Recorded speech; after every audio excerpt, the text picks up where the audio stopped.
really depends on what the final pick for Elite 8 would be, whether they can flex. Idris. Here we go. Idris comes through. And again, both can flex the jungle, both can flex the lane. Very much looking forward to this because I think it offers up a lot of opportunities. Do you know what I think would be a great pick here, though, Dalsy? Blackfeather. Blackfeather. Blackfeather is a fantastic pick. I think Idris deals poorly with Blackfeather. We know that Celeste deals poorly with Blackfeather. The only issue is that obviously Lyra is there as a sort of a counter remedy to that. But I definitely think Blackfeather is a very good pick here for Elite 8. Where do Elite 8 take this is the question. Is that Samuel heading into the lane or the jungle? We expect it to be in the jungle, but we have seen a huge priority on CP laners so far during the Southeast Asia Spring Championships. 10 seconds left of bonus time, so Elite 8 do have to round out this final pick ASAP. We will have to see what they bring through. A Sky comes in first, probably more likely the Sorrow Blade first, so he can unlock his divergent path. Yeah, maybe, but I wouldn't be surprised to see a poison ship come through because obviously Hunyegers, it's incredibly important at stopping the sustain here. It's double CP. Yeah, I just don't see the obsession with CP Sky in these situations. I understand it's a lot of heavy hitting damage if you can keep your range, and as long as Lance is doing the peeling for you. But I just feel like weapon power Idris is so good against CP Sky, and he's good against Samuel as well. Yeah. If he can get the initial damage down. This is very risky stuff coming out from Elite 8. Game 2 of this Spring Live Championship. Elite 8 on the back foot as Impunity are 1-0 up. And once more, they're sticking to their guns. They believe double CP is where it's at. Well, first, we're going to have to prove it. This is one of the regions that I've seen the most double CP come through. And generally, it's been with Sky or Alpha. Both of those have kind of rounded out double CP compositions over here in Southeast Asia, but yeah, I just really like Idris into CP Sky, and I think Weapon Power Sky generally fares a bit better. Anime Save Me is one of the better players, you know, that they wanted to sub in here, and that brings the Lance to the table. Lance can be one of those captains that can single-handedly seal a game for you with the right Impales and Githian Walls, so we'll have to see how he fares on this particular hero. They're going to have to play very, very safely at range and make sure they play perfectly to win conditions. Spaghetti, though, senses an opportunity to steal some away. These back camps going to set it up so the Supernovas splash onto all three, and I think he might even get away with it before before the official hind hits the scene. Going to be a risky one. He is backing. Oh, the Gatling gun hits him on the forward barrage. Series strike over. There should be official hind earning himself a first blood, but Spaghetti is still alive, surviving. Core collapse. Oh my goodness, Spaghetti. He's going to fall. He's going to get back. Oh, they've just let him escape. Spaghetti, the grand escape. Wow, I almost feel like official hind was a little bit too respectful of Spaghetti there. He was on low energy. He would have needed to hit a supernova to get the kill there. And a couple more basic attacks actually might have finished him off. Super respectful, but maybe too respectful there coming out of official Hein. And already Hunyega starting to take a little bit of damage. It's more interesting that obviously it's actually Samuel in lane here, because we've actually seen an opening of CP Sky in the lane, which has actually been very successful for the European scene. But obviously Samuel has also been a very good laner too, so it's kind of just pick and choose as you will. Spaghetti contesting, loses as official Hein picks it up, but it does actually get stunned, and now he's being chased down. Yeah, look at this. Spaghetti just going to lead on. Auto attacks, forward barrage will create the gap necessary, and Anime Save Me was coming in to provide the backup. I do think that Samuel is a better pick into Idris in the lane. The Malice and Verdicts make things very hard. If you're playing very aggressively on Samuel, Idris does tend to find it a little bit hard to walk up to the CS and land those last hits. However, paired with a Lyra, a Croix d'Ivoire, and it is going to be able to provide a lot of healing. And speaking of healing, yesterday we saw Croix d'Ivoire neglect to get a fountain, went down a very unique Lyra build to provide the max heal he could possibly do in an Imperial Sigil. Seems that he may be doing something very similar. I don't think he's going to avoid the fountain for long, because it's a double CP and fountain gives you a lot of shielding. Look at official Hein's caught here. He is caught. Def Q. Oh, it's going to be Spaghetti finding first blood here. Impunity strike first, and this game, they're playing a little bit differently, aren't they, Scoundrel? A little bit more safer and a little bit more respectful. They don't want to give any leads over. They found Enemy Save Me hiding out in the jungle. Pops his boots here. Croix d'Ivoire chases on down, but they're not going to find a kill. Here comes Croix d'Ivoire just trying to move into lane. Def Q doing his job against Hunyegers right now.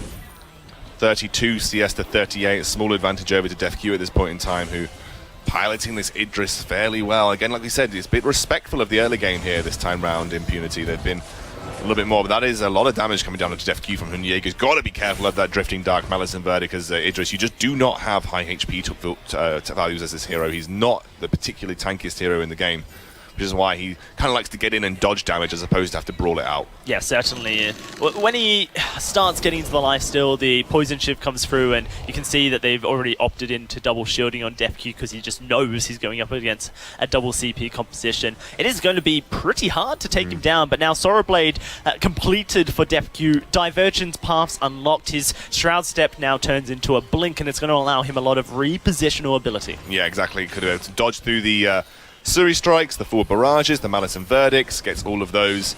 Looks like there's a big siege going on to the first tier turret here for Elite 8. We could see a fight break out. Def Q dives forward, he gets the shielding, that's a big stun, and Fischelheim takes a lot of damage, but Spaghetti takes it all. Oh, the Imperial Sigil! Coeur d'Ivoire baited Spaghetti to go back in, and Hunyegas finds a Malice and Verdict to the face. Yeah, well, I think he thought he might die regardless, moves back, but obviously the Malice and Verdict did the work.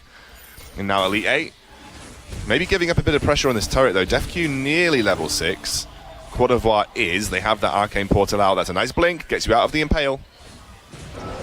No, it's Coeur d'Ivoire is 4. I need glasses. I need glasses. It's alright. I was wondering if... My vision's been getting slowly worse over the last year, so... I did have glasses, but I just never wear them. Unfortunate. Right. Unfortunate. Unlucked, mate. You're turning old. You're an old man it's just now. old. It's just getting old, isn't it? It is getting old. Apparently, according to my optician, it was too many computer games. Oh, yeah? There you go. That's the thing. Speaking of computer games, we're here to cast a beautiful final between Elite 8 and Impunity. Hunyega's taking a bit of damage. Solar Storm, that's a lot of damage all of a sudden, but he's staying alive. Fischelheim, however, will not stay alive. As an anime save me diving on in, it roots him in place. That means a bit of damage can go their way. And now with Spaghetti in lane, Def Q throws that chakram out. There's a lot of damage available to that turret. Will go very low, and the minion wave's pushing in. Will Impunity go for it now? Yeah, I think they should. I think it's fairly easy to get. Anime Save Me trying to buy time. Here comes Hunyegas from the side. Drifting Dark goes down, but that turret goes out to Def Q. He wants in. He's diving onto Anime Save Me. Does, of course, have his Shimmer Strike to jump onto an ally or even an enemy if necessary. Def Q wanting to go forward. The Oblivion keeps him in place. Blinks to the other side. Def from above. He needs to dive into Coeur d'Ivoire. He dives into Hunyegas. Tries to get the Shaker and Blink going, but it just does not happen. And that's going to be him falling down. Coeur d'Ivoire now has to dance left and right to avoid everything flying at his face, and unfortunately he cannot avoid everything. 2 kills over to Elite 8. Yeah, now the siege is coming through, but already Spaghetti is there. Fountain is up and available for Anime Save Me. And just like an anime, the protagonist of his team came back to save the day after that turret siege. Can they get a resounding victory after getting this turret down as well? They have the siege potential. There's a lot of supernovas set up around those minions, but it doesn't look like Spaghetti wants to go for it. Solar Storm comes through. Yeah, the death from above meant that Spaghetti couldn't follow up, really. And that is the turret falling down, and Elite 8 a buyback into this game, but it is still 1,000 gold in favor of Impunity. Nah, still, again, Impunity's early game showing some signs of weakness. Need to get towards that mid-late game where they have shone so brilliantly in the finals. Looks like Tension Bow comes through. Big item spike there for Def Q. Not yet bought boots, by the way. Interesting little tidbit there. Dalsy looking at me and shaking his head like he thinks he should have bought boots. I definitely think mobility is super important to the Idris, but 2 item spikes here. Not too much gold to invest in boots. Probably can buy up a cup hair now. Coeur d'Ivoire still avoiding that fountain quite heavily. Got himself another Dragon's Heart in his inventory. What will he convert that into? He should get it next, right? No, he shouldn't, because he's got a dragon. I mean, yeah, I have no idea. Maybe go towards a contraption. That's what he did last time. He's got the energy battery, so that's probably where he'll go. The thing is, you're against double CP, so you want to build items that have health, but also shielding, right? And Fountain has that. Yeah, that's why that's the point I'm trying to make. Okay, good. I thought you were trying to make the counterpoint, and I was like, what? Fischelheim takes a huge chunk of damage. It does look like Elite 8 have to run. Solar Storm going to come on through, hits into Anime Save Me, throws out a Giffian's Wall. Coeur d'Ivoire dives forward. There's going to be a lot of damage traded on back, and Def Q jumps in to find the flow. He jumps back out. Easy peasy for Impunity here. Now we'll have to see what they can get from it. I think delaying Fountain is good in a lot of scenarios, but I mean, this one, there's so much team-wide damage that can take place. I just feel like Fountain would have been a great choice for Cote d'Ivoire because it gives you both shielding, a lot of regeneration to your team. But what this does allow is to make picks, because you're probably going to have a contraption soon, which will give you vision dominance, and making picks as Celeste and... Oh, he steals it! He steals it! He steals it with the empowered drifting Dark Malice inverted combination. A bit of a mistake there from Elite 8, and a bit of luck on Hunyega's side. Yeah, mistake from Impunity, definitely. Letting a little bit too much go, in my opinion, here. They're letting a little bit too much go over to Elite 8 at this point in time. Giving away too many things. They can't. I don't think they can brawl as effectively. And again, you know, the interesting thing about not having a Fountain here is you have to group up on that Lyra heal. You don't really want to group up against a Samuel and a Sky because it makes hitting their skills that much easier. So while I agree with this against the Cruel, I'm not sure I agree with this time round. Yeah, no, I think that's where the point that we're trying to make is that you are against double CP. Interestingly enough, Hunyega's going to opt in for a Eve of Harvest on the Samuel. Seems a little bit counterintuitive. We know that Southeast Asia love that Eve of Harvest, and we'll talk about it in a second as DefQ's diving in, looking for a kill. Solar Storm comes out, rips through Anime Save Me, but there's just so much poke available to the side of Elite 8. Hunyega's the main target, but DefQ's just not quite finding it. Dives onto Anime Save Me. Chakram flying left and right and center. Cote d'Ivoire diving away, and he will be able to get out of this one alive as it is Elite 8 trying to chase forward. And Spaghetti is in the midst of it. Cote d'Ivoire goes low. That's going to be an impale landing, and that's going to be the kill going over to Hunyega's. DefQ, though, gets himself a heal, but it's just not enough. Dives forward, and Hunyega's will take that one away. Spaghetti, last man standing, going to try and find a kill. He does get one, but he goes down in the end. It's an ace for Elite 8, and Impunity biting off more than it can chew. Yeah, definitely. I feel like the major issue there, and again, Fountain finally comes. There we go. Cote d'Ivoire had the same idea. Definitely feels like he needs it. I feel like the problem is with the sigil that you're seeing here, especially in that last fight. Elite 8 can just focus all their abilities into the sigil, so then you don't even get the healing from it because you're forced away from it to not take damage. And I think that's now what Cote d'Ivoire has realized and has kind of not delayed it any further, realizing it's absolutely necessary to have that kind of point and or just button press healing, the get out of jail free card in this kind of composition, because it could provide that element of extra HP needed for either DefQ or Spaghetti to find those finishing blows. So I actually feel like DefQ's made a bit of a mistake in his itemization on Idris. I honestly prefer Poison Shiv first, Tension Bow last. In the latest updates, people have found that Tension Bow as a last item is actually quite effective and isn't as necessary as a first item pick anymore. But another fight breaking out here as it is going to be Spaghetti laying down the core collapse, but he's taking so much poke in the process. DefQ trying to get some kills. Solar Storm going to come through, but DefQ just goes down. He has literally no sustain and is just so vulnerable to diving on in. Playing this Idris in a very risky way. Official Hind dives forward, but the forward barrage will not connect or slow. Impunity need to realize that diving onto a composition that's going to throw massive amounts of artillery at your face is not where you want to be. You've got a Celeste with an overdriven from Cote d'Ivoire. It had its merits in the game against Cruel, but there again, you're now against double splash damage, double ranged. It's very difficult to make use of the Imperial Sigil in the same way, and obviously Cote d'Ivoire agrees because he's now decided to go, instead of going for Contraption, obviously going now for the Fountain to give themselves that little extra get out of jail free card in the team fights. As soon as DefQ finishes this Poison Shiv, going to be in a much stronger position, a much more comfortable position on the Idris to be able to sustain a little bit in these drawn-out fights. Spaghetti has quite a diverse way he can go as far as his build is concerned. Historically, we've seen him go into a lot of PS, but here we go. That's DefQ diving in, and he has that Poison Shiv. There's the barrel through the portal, but they're not following up. Spaghetti doesn't want to get close. Has, of course, that upgraded Halo Genesis. DefQ steps on in, uses that Shimmer Strike, gets the Shout Step. He's away. He will fall in the end, but he gets down at least one in his process, and actually now Spaghetti can just continue the artillery with these Hilo Genesis and just create a minefield that Official Hind has to navigate. Yeah, I think if I were to trade a Sky and a Celeste in the 1v1, I'd much prefer the Sky, the Celeste Lyra than the Sky Lance. Really good. Auto attack. It should get it. It should get it. There we go. And Atlas won't save you, my friend. I guess you just put it for the cinematic effect. Official Hind goes down. It isn't an ace. If Hunyega's is here, and he's going to try and push everyone back. Cote d'Ivoire is actually in a bit of trouble here as the Crystal Sentry is getting involved. Lays down the Imperial Sigil, gives him healing. Is it enough? He's dodging away from these sigils. Puts out the Bright Bulwark, and that will be enough to get Cote d'Ivoire out of range if Hanyegas was to continue chasing, which he is, DefQ could come in and just assassinate him. Tension bow there, look at the damage. Chakram flies through, and Quantify with this cheeky steal. Now that we see the Poison Shiv there, not only are you limiting the Samuel sustain with the Eve of Harvest and the Fountain, you're also giving yourself a little bit of sustain to the kit. You see what a difference it makes to DefQ's team fighting ability. This is why we suggested Poison Shiv to come out before that Tension Bow. Yes, Sorrow Blade to hit your spike, but I actually would have loved to have seen Poison Shiv even come out first. I don't necessarily think that Divergent Paths is super critical to the way that you want to play. I know Dowsey disagrees, but I don't think it's majorly critical. I think I would have much preferred to just limit Samuel's healing more than anything. But I definitely think it should have been there before the Tension Bow regardless. Unless they were looking to burst specifically. The problem is that it's very difficult as a Celeste to follow up on the burst of the Idris, because usually you're just, especially pre-level 8, way too far away to make it happen.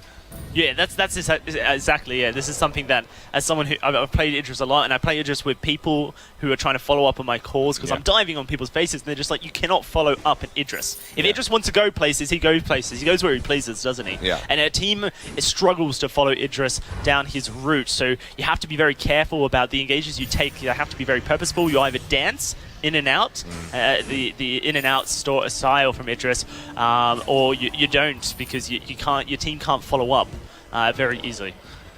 So you can see here, Impunity really looking to take like very specific engages. Quatrefoy has already used his portal, by the way. 15 seconds till the next one. So the main way we've seen Impunity run these fights is they wait for that portal to be up to deliver Idris to the backline without having to let him go through all of the Frostburn poke, through from the Hunyegas and Official Hive. He needs to get to that backline instantaneously. So you can see, for the most part, trying to sustain and then just waiting for that immediate direct delivery.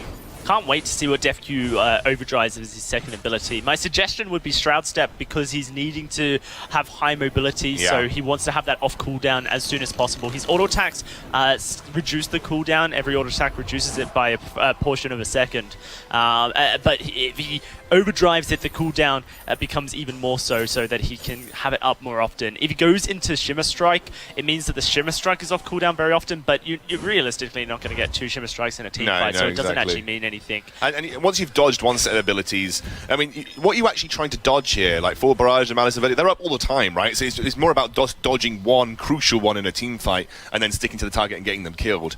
Maybe you can dodge an Impale, right? But again, that's up very, very often. So there's nothing like super critical that you want to dodge, you would say, on the side of Elite 8. Maybe like the Oblivion, maybe the Death from Above, but that can be done with a Crucible, right? And Quatrefoy has got that. So you want to be able to keep to your target more specifically than trying to dodge literally everything that's being thrown at you. So, and he has overdriven the Shroud Step, so good peace of mind to understand what he needs to do, the playstyle he needs to take in this game to make the Idris work.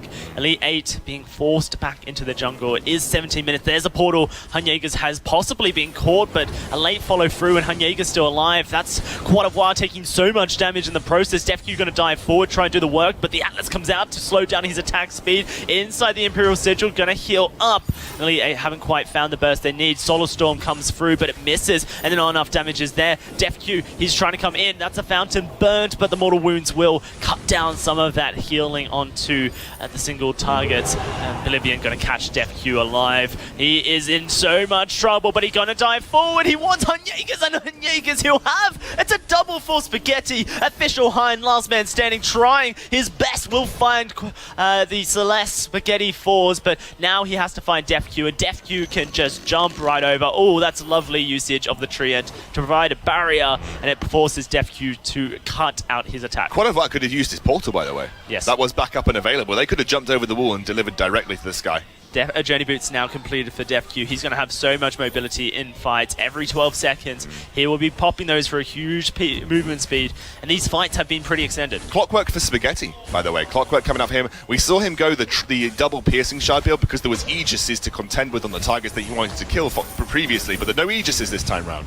So you're more than happy to go for the Clockwork and just deal extra flat damage. Oh, look at this. Wow, that's so risky from DefQ, but he's going to pop those Journey Boots trying to escape. Here comes a Solar Storm. DefQ dealing with Anime Save Me, and he will fall down to the auto attack. Quatrefoy, though, able to find the kill onto Official Hind whilst this was all being played out. Now has to find his own escape, though. Hunyegas laying down the damage. Going to try and get the speed from the Imperial Sigil, but the Frostburn just doing so much work, and he goes down. That's a shutdown, but with it just being a Samuel and a Lance, there's really not much that Elite 8 can get for that. I was very confused as to why he didn't just run towards the middle there instead of choosing to circle back around the back camps. I know maybe you thought Lance was going, but I would much prefer to walk into a Lance than to walk into a Samuel. You can see Elite 8, they don't want to stop up the Kraken. Samuel takes it so slowly. Yeah, it would be a massive risk. And again, playing against Spaghetti, who's got the Solar Storm up, that's a little bit more of a risk to do so as well. So, you know, the long range there of the Heliogenesis is too much to risk going for the Kraken right now. This is... I don't like this. DefQ's going down crit. He's going a 4 damage Idris build. In my hundreds of games of Idris, I found I do more damage output with 3 items rather than 4 items because you sustain with more defense. You're against a double CP composition. You can build double Aegis, or you could build another shielding item to give yourself more shielding against Fountain. This. Yeah, I'm not a fan. I understand why you would want to do it. Crit, definitely understandable because you're trying to blow someone up and assassinate them. But I've done the research on damage, and 3 damage items does more damage because you survive longer. Okay, Quadavar looking for a potential portal over the wall here. Gets caught out. They're split right now, Dowsey. Quadavar is split. This forward barrage keeping him in bay. DefQ going to dive on in. That's a lot of damage onto Official High and trying to find the kill, but he cannot do so, and he's taking a lot of damage in the process. Solar Storm rips through Hunjägers, but that's going to be DefQ locked down against the wall. Dives on Cross, and Spaghetti's able to find Hunjägers. DefQ in trouble. Anime Sabi trying to find the kill. The heal, it's coming through. Is it? DefQ gets out alive. Going to try and get into that Imperial Sigil, but he cannot risk it. Anime Sabi trying to escape the Celeste, trying to save himself, and he will be able to do so. Crystal Sentry goes down, DefQ flanking, gonna dive on in, and that's Annihilation! That is the kills coming through. Official Heinz goes down, and with just Anime Save Me alive, Impunity going to start up this Kraken. That Crystal Sentry has been the bane of Impunity's life. I feel like if they focused that Crystal Sentry more in the early game and the mid game, they would never have these problems trying to take fights in the enemy jungle. No.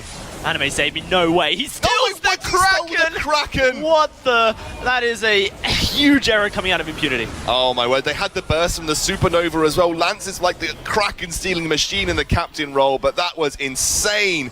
The sub comes in. And they don't even get the kill. That is salt in the wound. Impunity.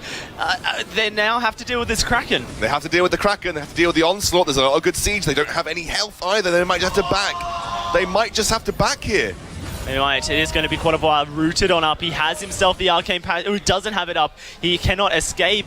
So much harass coming onto him. That's another Impale. He uses the Fountain on himself, trying to heal up. Hunjäger's very close. Here comes DefQ looking for the kill, and Hunjäger's caught in the Brits of it. Can he find the last auto attack to get it? No, and Impale saves the life, but the Chakram does the work. Double kill comes through, and now it's time to take this Kraken. Oh, they're going to siege onto the Kraken. They will take it down before this next turret goes through, but that is way too hard for Impunity to deal with right now, because Elite 8, that was sealed if they took that Kraken. Elite 8 were out of this game, but that is a sub coming in and giving them a shred of hope. I still think Impunity are in the commanding lead right now, especially now Tornado Trigger was the choice for DefQ. Like, a lot of crit, a lot of attack speed on top of what he's already got as well.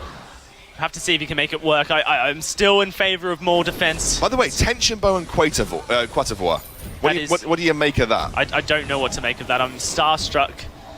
Wow, this is a big dive onto Official Hind. There's no minion wave to support Impunity as they try to take down this choke point turret, currently having to force themselves back. What's the tension bow for? I don't know. I don't feel like... I think this is, again, one of those situations where you may be just innovating a little too much. If you wanted to get an item, get a Bone Saw. And then you can or even at a poison least shiv. apply At least a poison shiv. A poison shiv as well on Lyra. Yeah. Like, if he's trying to pierce armor, then what the Bones will allow you to do is stack up the armor shred so that DefQ has an easier time doing damage to a target. There is, some armor on the field. A little bit more of long-range burst, I guess. Maybe that extra little bit of burst is all that DefQ needs to find.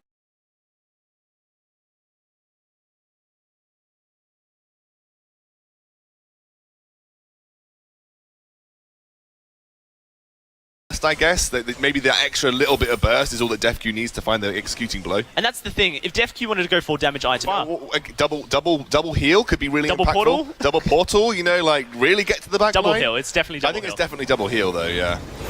Wow, this is insane stuff coming out of Cote d'Ivoire. Impunity, though, struggling to close out this game. They've got themselves a 5,000 gold lead, but that Kraken steal from Anime Save Me has kept Elite 8 alive and kicking. Lots of poke going down. That's going to be a Solar Storm, and Official Heinz loses his life. Anime Save Me gets caught up in a core collapse, trying his best to get out as well. And Impunity now going to turn around. They could portal, they could echo and portal again if they really wanted to on the back of this turret. Well, let's have a look. It's going to be the turret falling very low. Does go down. They can't echo and portal because they've already used. Oh, okay, that's a jump across. That's going to be Atlas onto DevQ. He's trying to do the work. He just doesn't really have the damage. I lied to you. They'd actually used abilities after the portal, obviously, so couldn't use the echo straight away. But yeah, they didn't use it that fight there. So maybe looking in one of those, like you said, desperation. Bright Bulwark could be used to really limit movement, by the way. Bright Bulwark, echo, Bright Bulwark. Sentry eliminated. Finally. The Bane of Impunity has gone, but they are starting up this Kraken. Man, 2 steals this game. Goldminer went over to Hunjaegers. Kraken went over to Anime Save Me on the back of some steals. This time Impunity are going to try and deal with the threat to begin with, and the Solar Storm will definitely help out, but DevQ just does not have enough damage with his current build to find assassination potential. Now he has to dive away and get a heal of his own. It is Impunity turning around, trying to get away from here. DevQ lays down a bit of damage, but there's the forward barrage doing work, and he's stunned, locked up, taken on down by Official Heinz. Cote d'Ivoire in the midst of it has that echo. In fact, he's used it for the double heal. It just wasn't enough. All by himself trying to find the kill, but he goes down. It's a double for Official Heinz, and Spaghetti is forced now onto the retreat. That's I mean, something I've noticed from Cote d'Ivoire is he holds on to his fountain for so long in these fights. Ooh. That was so close. Are they going to be tempted not to take this Kraken? It looks like Sky and Samuel are going to start it up. Spaghetti is the only one that can stop this right now. Whether he wants to is the question that we should ask ourselves, though. It's Spaghetti versus the world. He doesn't have Solar Storm again. He's got to wait 23 seconds, and that is a Kraken going down very quickly here. Impunity are certainly looking for revenge here. Scoundrel as the Supernovas that are put there. He looks for the burst, but it's going to be Elite 8 unleashing the Kraken, and Spaghetti loses his life. This could be Elite 8 making a comeback here, and again, I've got to question some of the item choices from Cote d'Ivoire. The fountains held on too long in these fights. This is going to be a big defense from Impunity right this time round, and Elite 8 could actually find themselves in this series, not somewhere that I think Impunity expected to be. This is just a turret push. This is going to be so difficult. They've got 33 seconds. I don't know if Impunity can defend this. Me neither. DevQ is doing his best to lay down the damage. Hunjaegers, though, is certainly sustaining through it all. Look at the damage coming out of Official Heinz. Here comes DevQ. Half health's Hunjaegers, but now he needs to escape and get heals of his own. Spaghetti is 16 seconds off recalling, and DevQ is certainly low. Takes down Hunjaegers, but Cote d'Ivoire cannot afford to lose his life. Portals to safety. Spaghetti coming up as soon as this turret is destroyed. They have to fall back here. They have to be so careful. Elite 8 Spaghetti. Solar Storm comes through, but Cote d'Ivoire taking so much damage. Official Heinz just dancing around. This Kraken still doing work, and Cote d'Ivoire is so close to losing his life. Spaghetti, Minefield, Solar Storm. Can he find the kill? Official Heinz will be forced to retreat, but there is the Kraken taking down this final Vein Crystal turret. He's been called back in. He's looking to finish the game. The Kraken wailing away. That is falling down. Cote d'Ivoire dives in, looking to take down Official Heinz all by himself, while Spaghetti is almost out of energy. DevQ about to come up. They've taken down the Vein Crystal, and Elite 8 going to find Game 2 of this series. This is not what we expected. When we started this series, we expected Impunity to roll through, but what a great game from Elite 8. I've got to say, uncharacteristic mistakes creeping into Impunity, and I definitely think maybe, like we said, innovation taken a bit too far. There's a thin line between a mad inventor and a scientist, and, you know, Cote d'Ivoire is now somewhere towing the line. He's definitely going to have to go back to the drawing books there. I don't think the tension bow was worth it. I definitely think there were other items that he could have considered. I'm disappointed in the Idris build. I'm not going to lie. I just don't think it was optimal in this scenario.